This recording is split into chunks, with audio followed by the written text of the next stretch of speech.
সাহাবী হযরত আব্বাস বলেছেন, এমন অদৃশ্য খুঁটি আছে যেগুলোকে মানুষ চোখে অবলোকন করতে পারে না, কিন্তু এই মতটার পক্ষেও যথার্থ দলিল আদিল্লা পাওয়া যায় না। আল্লাহ বলছেন যে বাইরে আমাদের তারানাহা, তাকাও হে মানুষ, তুমি আমি আল্লাহ দিন বাদ দিয়া মানুষের তৈরি করে দিন মানো, অথচ তাকাও ওই আকাশের দিকে। এই আকাশ সৃষ্টির পর আল্লাহ তাআলা পৃথিবীর যেই স্থানে রেখে দিয়েছেন আর বলেছেন রে আকাশ, আমার বান্দার মাথার উপরে ছাদ হয়ে থাকবি, 1 ইঞ্চি নিচেও নামবি না, 1 ইঞ্চি উপরেও উঠবে না। ও রায়গঞ্জ এলাকার আমার বাবাজিরা, আমার ভাইরা, আপনারা বলেন তো, আমরা জন্মের পর থেকে কি কোনোদিন দেখেছি ওই আকাশ আল্লাহর আনুগত্য না করে মাঝে মাঝে নিচে নামে, মাঝে মাঝে উপরে ওঠে? এইরকম দৃশ্য কোনোদিন দেখেছি নাকি? যেরকম দেখেছি এরকম হওয়ার সম্ভাবনা আছে? তা আল্লাহ বলছেন এই বিশাল আকাশ যদি আমার আনুগত্য করে, আমার দিন যদি মানে, আমার বিধান যদি মানে, তুমি মানুষ, তাহলে এই যে ছোট্ট ছোট্ট মানুষ কেন আমার দিন মানবা না? আমার দিন বাদ দিয়ে তুমি মানুষের দিন মানবা কেন? আল্লাহ এই জন্য বলছেন ওয়ালাহু আসলামা মান ফিস সামাওয়াতি ওয়াল আরদ, অথচ তাকাও আসমানের দিকে, জমিনের দিকে, সব সৃষ্টি আমি আল্লাহ দিন মানে। আল্লাহু আকবার বলেন। আমি সহজ ভাবে বুঝাইতেছি আপনাদেরকে। আমার বাবাজিরা, আপনারা বলেন, আপনার বাড়ির আঙ্গিনায় আম গাছ আছে না নাই? জোরে বলেন। আপনারা বলেন তো, রায়গঞ্জের সমস্ত লোকগুলো যদি ওই আম গাছের গোড়ায় গিয়া আম গাছকে অনুরোধ বিনোরোধ করে বলিয়া, এরে আম গাছ, জন্মের পর থেকে দেখে আসছি তুই আম গাছ, আম দিচ্ছিস, আমরা আম খাচ্ছি, কিন্তু এখন থেকে তুই আম দিবি না, আগামী মৌসুম থেকে তুই কাঁঠাল দিবি। আপনারা বলেন, আপনার এই কথা, আপনার অনুরোধ আম গাছ মানবে না আল্লাহর আনুগত্য করবে? যেরকম কার আনুগত্য করবে? আরো যেরকম কার? আল্লাহ তাআলা বলল ওই আম গাছ থেকে, আম গাছটার আনুগত্যের খেলাফ তুই করতে পারিস না। কি করে তুই আল্লাহর দিন বাদ দিয়ে অন্য কারো দিন মানবি? কাঁঠাল গাছের স্বভাব হলো কাঁঠাল দেয়া, আম গাছের স্বভাব হলো আম দেয়া, এটা আল্লাহর বিধান। যেরকম ঠিক না বেঠিক? এমনকি এই যে জমিন, যেই জমিনে আপনারা বসে আছেন, এই জমিনের মধ্যে যদি আপনি ধানের বীজ রোপণ কইরা আপনি যদি গমের চারা চান, তাহলে গমের চারা পাওয়া যাবে? যেরকম যাবে। কখনো আপনার হুকুম ওই ধানের বীজ মানবে না, মাটিও আপনার সিদ্ধান্ত মানবে না। আল্লাহ যা বিধান দিয়েছেন, ধানের বীজ থেকে ধানের গাছ হবে, ধানের গাছ থেকে ধান হবে, গমের বীজ থেকে গমের চারা, গমের চারা গাছ থেকে গম হবে, এটাই হলো আল্লাহর আনুগত্যের বিধান। জোরে বলেন ঠিক না বেঠিক? তাহলে আপনি মানুষ হইয়া আপনি দিন মানবেন আল্লাহর, কিন্তু তা না মাইনা আপনি শয়তানের দিন মানছেন। এই জন্য আল্লাহ রাগ করে আপনাকে দাবি করে বলেছেন আফা গায়রা দীনিল্লাহ, এই বান্দা, সব মাখলুক যেন আমি আল্লাহর দিন মানে, তুমি কেন দিন মানো না? এইবার আল্লাহ তাআলা ডাক দিয়ে বললেন ফা'বুদিল্লাহা মুখলিসান লাহুদ্দিন। আল্লাহু আকবার বলেন। আল্লাহ বলেন ফা'বুদিল্লাহ মুখলিসান লাহুদ্দিন, তুমি তোমার দিনকে খাঁটি করো। আমার আদর্শ, আমার ইজ্জত, আমার আনুগত্যের বিধান খাঁটি হতে হবে। আপনারা বলেন, আপনাকে সৃষ্টি করেছেন কে? সবাই বলেন বাবা। আপনাকে লালন পালন করেন কে? আপনাকে বেঁচে থাকার অধিকার দিয়েছেন কে? আপনাকে মৃত্যু দিবেন কে? এর মধ্যে কারো দেওয়ানিগিরি চলবে? যেরকম চলবে।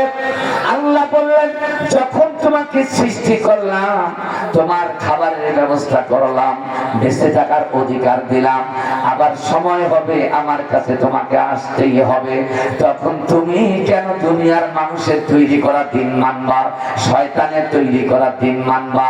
কেন আমি আল্লাহর গোলামি না করে মানুষের গোলামি করবা?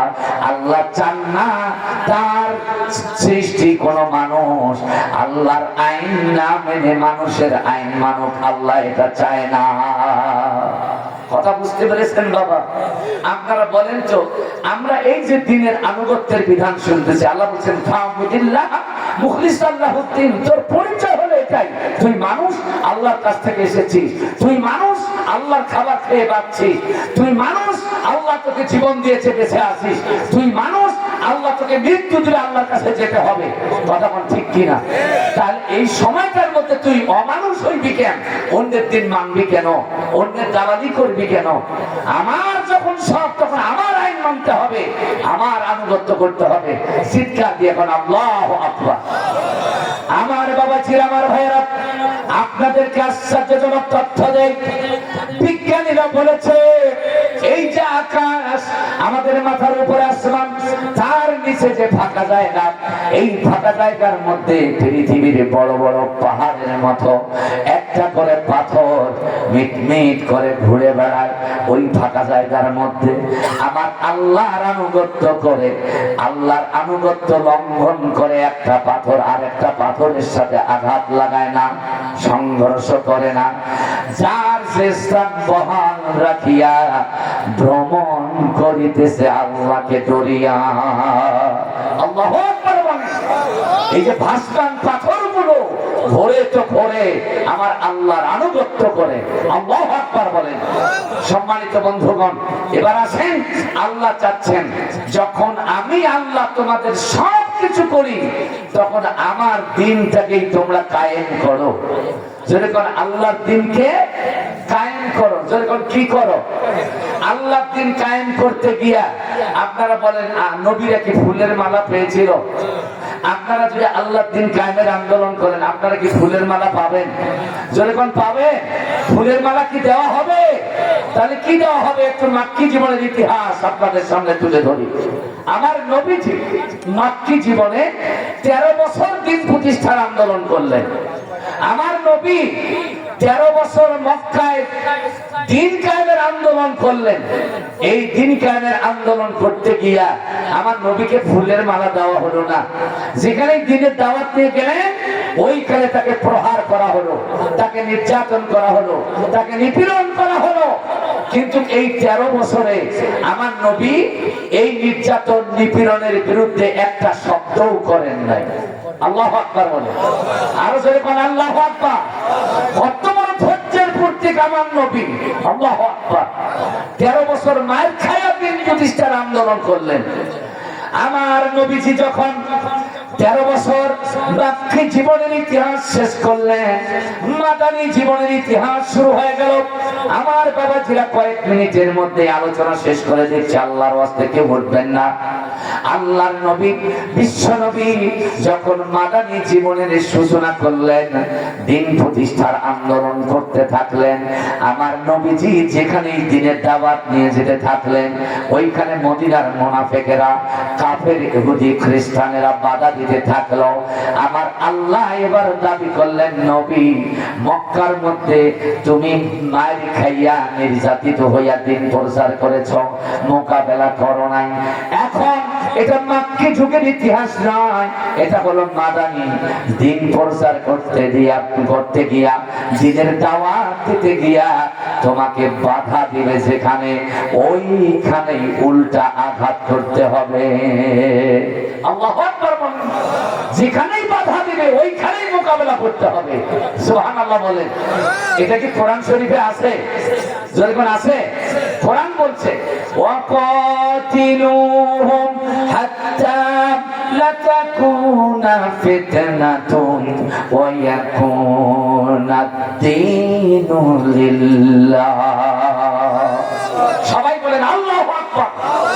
আল্লাহ বলছেন ও মুসলমান, আল্লাহ বলছেন ওয়াকাতিলুহুম, তোমরা তাদের বিরুদ্ধে লড়াই করো, সংগ্রাম করো, যুদ্ধ করো।